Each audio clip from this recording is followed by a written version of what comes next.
Olá pessoal, estamos de volta com o curso de Angular. Essa é a aula de número 85 e hoje nós vamos aprender como utilizar um web service para poder pesquisar um determinado endereço através do CEP e popular os outros campos do formulário automaticamente com os resultados que a gente obteve através da chamada do web service. Bom, o que a gente quer que aconteça é que quando a gente digitar um CEP, por exemplo, e esse campo perder o foco, que a gente possa consultar um web service e esse web service possa trazer as informações do CEP para que a gente possa popular os campos de rua, bairro, cidade e estado. Para isso, nós vamos utilizar um web service já existente.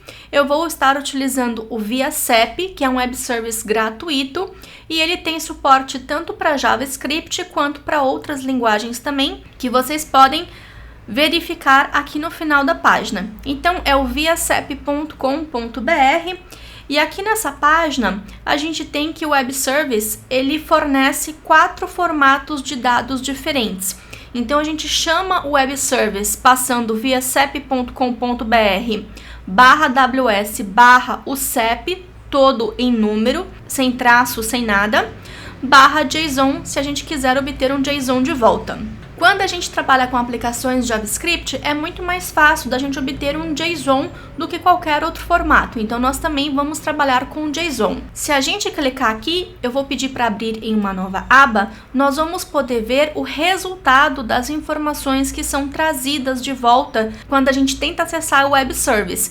Então, a gente tem o CEP, a rua, complemento, bairro, localidade, o estado, a unidade, tem também o código do IBGE e o código GIA aqui, mas a gente só está interessado em rua, bairro, localidade e estado. Como que a gente faz para poder utilizar esse web service no nosso formulário? Então, se a gente vira um pouco aqui embaixo, a gente vai ver os exemplos. Então, tem a parte de JSON com JSONP, XML, o Piped, o Qt também. E tem um exemplo com jQuery e tem um exemplo com JavaScript. Como o jQuery é um pouco mais simples para poder entender o código, eu vou também abrir aqui o exemplo do jQuery, que é um exemplo que a gente vai poder seguir. E essa aula também vai servir para a gente poder ver como a gente pode pegar exemplos da internet e traduzir parte desse exemplo para código Angular também.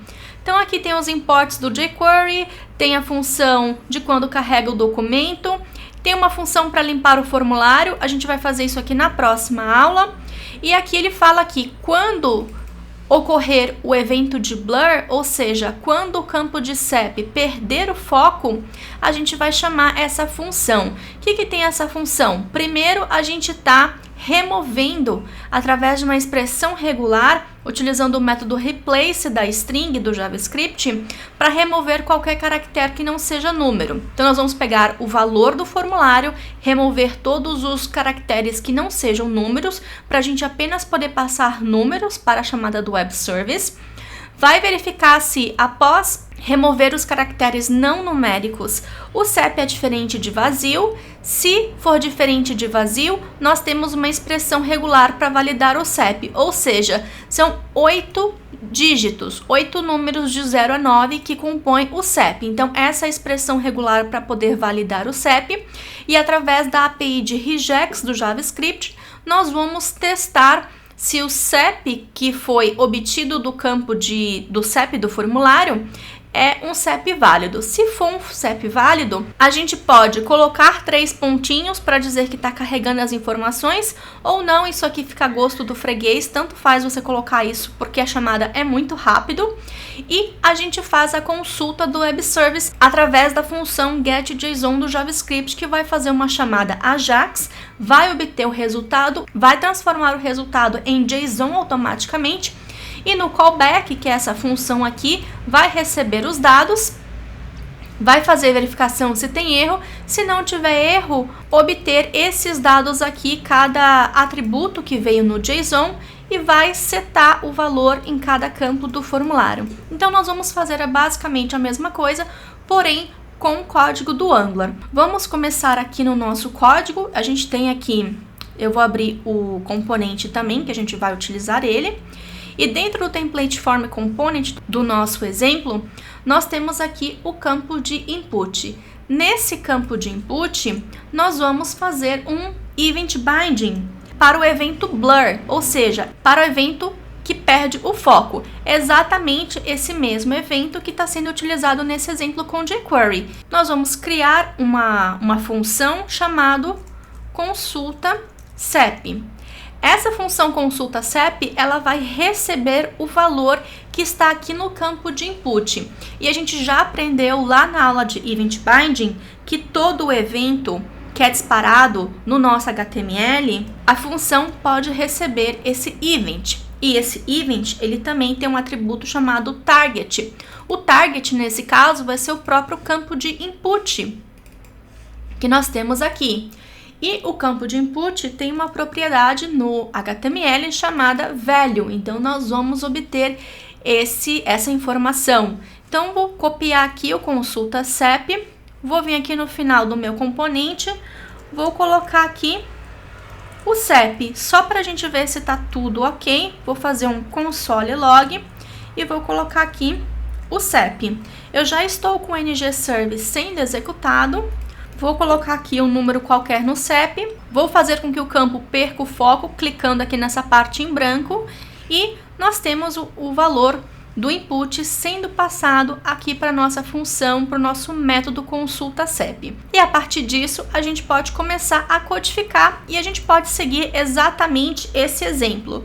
Então, eu vou fazer aqui passo a passo. Nós temos uma variável para consultar o CEP. Só que nesse caso, no lugar de fazer essa chamada lá do jQuery, a gente já tem o valor que é o CEP. Então, eu vou fazer o próprio CEP, fazer o replace de qualquer dígito não numérico. Segundo, é verificar se o campo CEP possui valor informado. Então, vou copiar aqui também. Isso aqui já é código JavaScript puro, não é código jQuery. Então, a gente pode colocar se o CEP possui valor informado. Nesse caso, a gente vai colocar aqui também a expressão regular. Aqui o CEP precisa ter 8 dígitos e se a função de validar CEP estiver ok, então aqui também vou dar uma indentada, a gente vai fazer a consulta para o web service do CEP.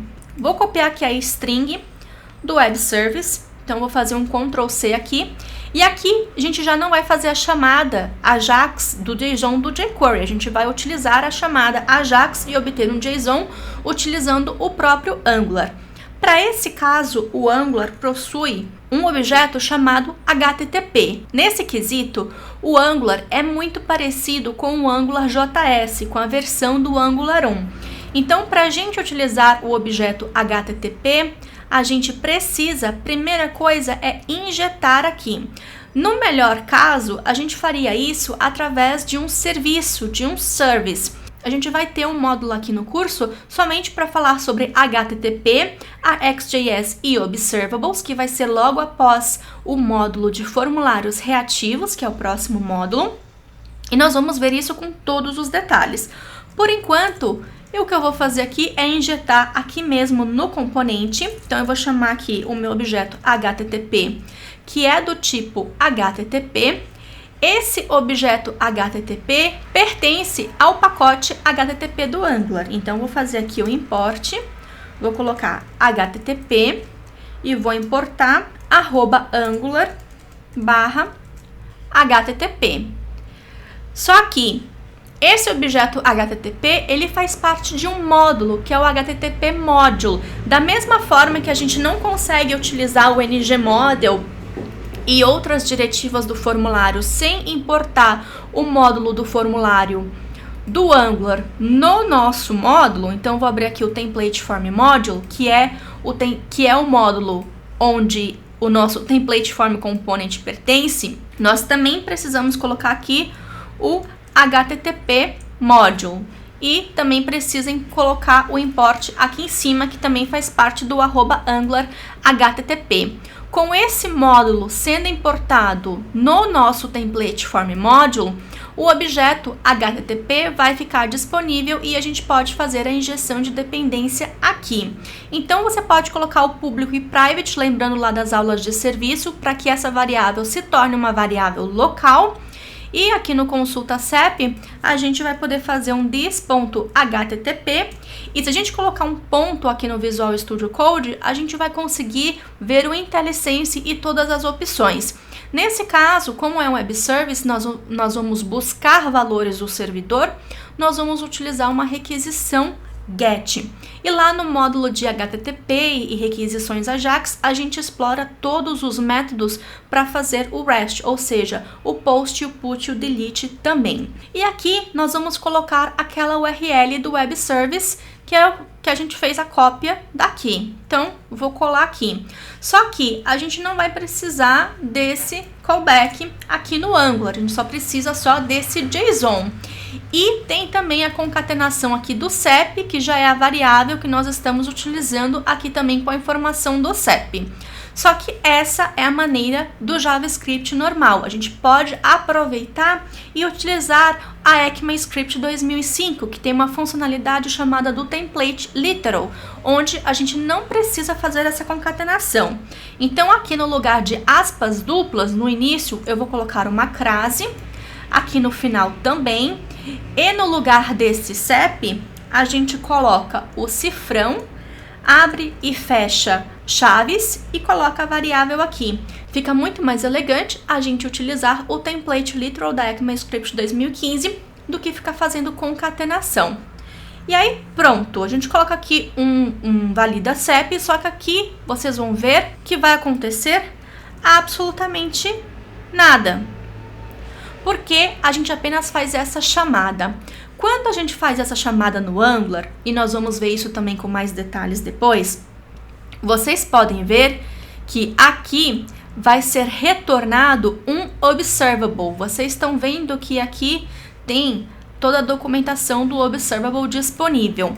Então, quando fizer esse retorno, vai ter um retorno de um response do servidor. A gente faz um request, que tem o HTTP headers, tem as informações que nós estamos passando para essa requisição AJAX, e também tem um response, que é a resposta do servidor, onde a gente consegue obter mensagens de erro e também obter os dados que foram enviados pelo servidor. O RxJS possui alguns operadores, e o operador que eu vou utilizar aqui é o map. Nesse caso, o map ele é muito parecido com a função map do array do JavaScript, ou seja, ele vai obter uma informação e vai mapear em outra informação.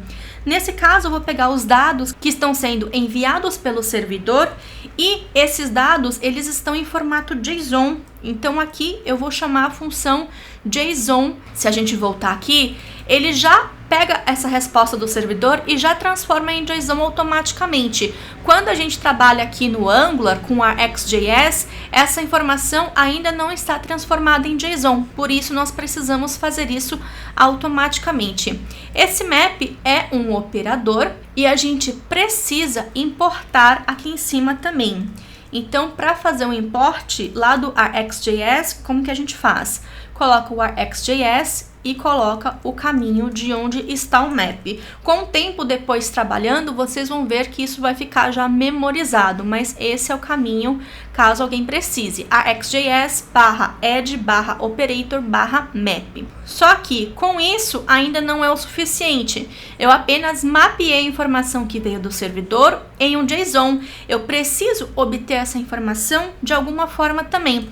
Para isso nós vamos utilizar mais um operador, que é o subscribe. O subscribe funciona da mesma forma que a gente faz uma inscrição, ou seja, uma subscription para algum canal do YouTube. Quando você se inscreve em algum canal do YouTube, existe uma página no YouTube que você pode entrar, ali é minhas inscrições, e você vai ver os vídeos que foram publicados pelos canais que você está inscrito. Aqui é mais ou menos a mesma coisa. Nesse caso, o RxJS vai notificar a gente quando a informação já estiver pronta. Isso, falando em termos grosseiros, é muito similar ao callback das promises ou ao callback que a gente tem aqui no jQuery nessa chamada. Seria a execução de uma função em caso de sucesso ou então também a execução de alguma lógica em caso de erro. Então aqui eu vou pegar os dados. Esse nome dessa variável aqui, você pode dar o nome que você quiser, tá? E aqui, como é uma função, seria a mesma coisa que isso aqui, ó. Function recebendo dados, e aqui a gente consegue fazer alguma coisa. Só que para ficar mais elegante também, e vocês vão ver isso em vários exemplos da internet, no lugar de ter essa function aqui, a gente remove essas informações e coloca o igual e seta, que é o que a gente chama de arrow functions, ou funções de seta, que também é da ECMAScript 2015. Por enquanto, para essa aula, eu vou apenas colocar um console log com os dados que vieram do servidor, para a gente ter certeza que a nossa chamada está funcionando. Então, vamos voltar aqui. Vou fazer um refresh só para garantir. Eu vou pegar esse próprio CEP que está aqui e vou fazer a busca. Perdeu o foco e aqui a gente pode ver que veio a informação lá do Web Service, que é exatamente essa informação que está aqui nessa outra aba. E com essas informações, a gente então pode configurar os outros campos que nós temos no formulário, mas essa parte fica então para a próxima aula. Bem, pessoal, por hoje é só. Lembrando, como sempre, que todo o código-fonte está disponível no GitHub e material de apoio também está disponível lá no portal. E é isso, espero que vocês tenham curtido mais essa aula. Vou ficar esperando pelo feedback de vocês e, por favor, não esqueçam de deixar um joinha aqui no YouTube para poder ajudar com a divulgação do curso. Até a próxima!